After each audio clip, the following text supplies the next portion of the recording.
Olá, hoje o nosso vídeo é sobre aquarela e focado basicamente nas técnicas. A primeira coisa importante de se falar é sobre a diluição, porque a gente não pode usar diretamente do potinho para pintura. Então, principalmente quando a gente trabalha com as crianças, é necessário colocar nesses potinhos aqui já com uma certa diluição. Primeiro porque é maior um pouquinho, né? Já vem com uma tabuinha que dá um pouco de estabilidade.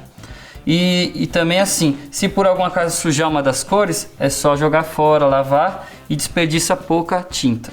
Então, basicamente a gente pega o potinho, dá uma chacoalhadinha, que é para tirar o pigmento que está grudado no fundo. Pronto. Nunca fiz a conta exatamente para saber a relação numérica, mas a gente poderia dizer que é 1 de tinta e 3 de água. Então, se for sempre utilizado assim, com esse cuidado, um potinho desse dura um ano inteiro dentro de uma classe de jardim de infância, né? Porque o uso é muito pouco. Esse daqui vai servir para várias pinturas, claro, depende se as crianças vão sujar ou não, né? Também ainda é possível você colocar, depois disso aqui, que já está na diluição certa, para as crianças pintarem, num pirizinho, bem pouquinho tinta, assim, só o que eles vão realmente usar. Que aí... porque as crianças pequenas elas vão sujar a tinta, né, ao pintar, isso é natural. Então a gente também pode ter o cuidado de somente colocar a tinta que vai ser necessária naquele dia. A aquarela, ela traz uma vivência muito forte da cor, e essa vivência ela é basicamente as cores puras e as misturas das cores. E para que essas misturas de cores aconteçam e gerem cores intermediárias bem lindas, é necessário que se respeite essa ordem, né? Se você mistura uma cor daqui com outra que não tem nada a ver, aí gera uma cor terciária, já um tom com marrom no meio, tal. Pronto. Então dessa forma está preparado o nosso godê. Agora a gente vai falar sobre a preparação da folha. São duas técnicas. Peguei aqui uma vasilha de água para explicar. A primeira delas é com a esponja. Então basicamente a gente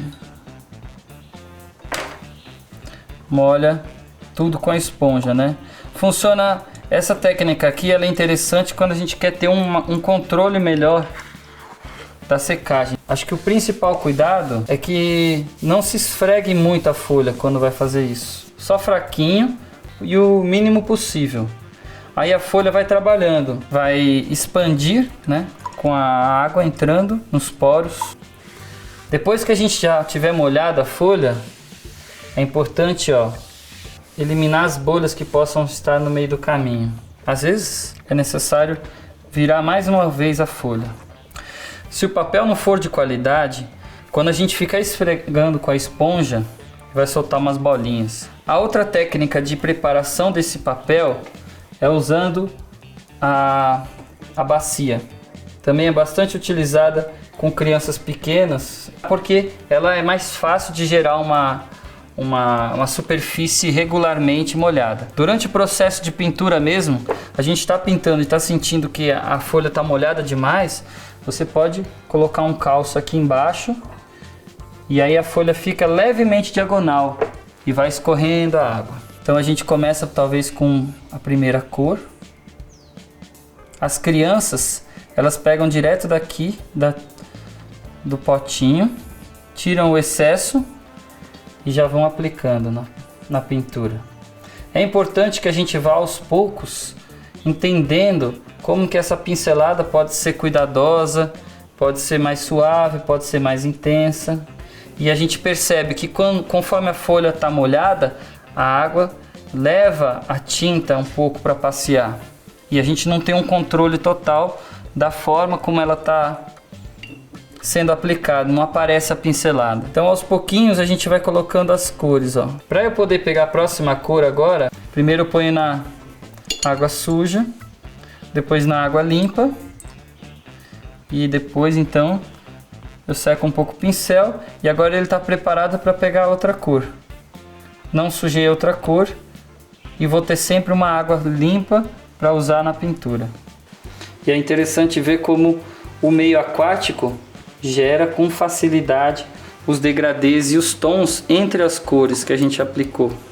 Se a tinta estiver muito forte, eu só pego um pouco mais de água para continuar a condução do processo. Vou buscando o equilíbrio entre tinta e água. Essa técnica é importante que a folha esteja na horizontal. Não dá para trabalhar diretamente no cavalete porque a tinta escorre. A proposta desse desenho aqui é fazer um círculo das cores, né? Uma coisa bem importante dentro do uso da aquarela, né? E no círculo das cores aqui a gente vai ver que existe uma lacuna entre o azul e o amarelo, que estão opostos aqui nessa madeirinha, mas existiriam todos os tons de verde aqui entre um e outro. Então se eu ponho mais amarelo aqui em cima e mais azul lá embaixo, aos pouquinhos eu vou gerando as misturas entre uma cor e outra. Ó, primeiro surge o verde claro, depois a gente vai mudando a relação de quantidade de cores. E olha só como é bonito, todos os tons de verde vão surgindo. Todos os verdes com muita qualidade e com muita pureza, né? Um tom de verde que não tem marrom. E aí que a gente vê a necessidade dessa tinta ser boa, né? Ela não pode apenas ter um tom de azul bonito, ela tem que ter também uma boa mistura com o amarelo para gerar o verde.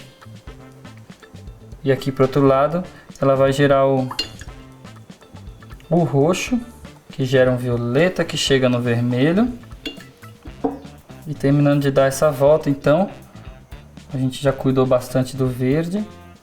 A gente vai recolocando as cores, ó, para temperar a mesma quantidade de cores, para que fique equilibrado no final. Esse é talvez o passo que é difícil de fazer, ó. Chegar numa intensidade de cor igual em toda a volta. Existe um ponto da aquarela que a gente está trabalhando aqui e a folha está secando lá embaixo. Chega num determinado ponto em que ela nem está molhada como ela começou, mas ela ainda não está completamente seca. E é um ponto mágico da pintura, em que a secagem da folha permite que qualquer cor que eu ponha, ela se junte com as cores ao lado, mas ela também não se espalha, não se perde, como no começo da pintura acontecia. Então, é um ponto perfeito. Tudo que eu fizer aqui vai ficar exatamente no lugar que eu quiser. E nesse ponto, então, eu consigo terminar a minha aquarela. E aí ela tem, então, um equilíbrio das cores ao redor desse círculo, né? Gerando tons de verde, tons de roxo, tons de laranja, que são cores que eu não tinha aqui. Existem várias técnicas de aquarela, né? A gente pode usar o papel seco e pintar com ela diluída, ou pode inclusive usar a tinta sem diluição e o papel seco, ou com papel molhado. Dá para variar bastante o uso da aquarela. Mas como as crianças começam usando o papel bem molhado e a tinta bem diluída, né, para vivenciar profundamente a cor, esse foi o foco do nosso trabalho hoje.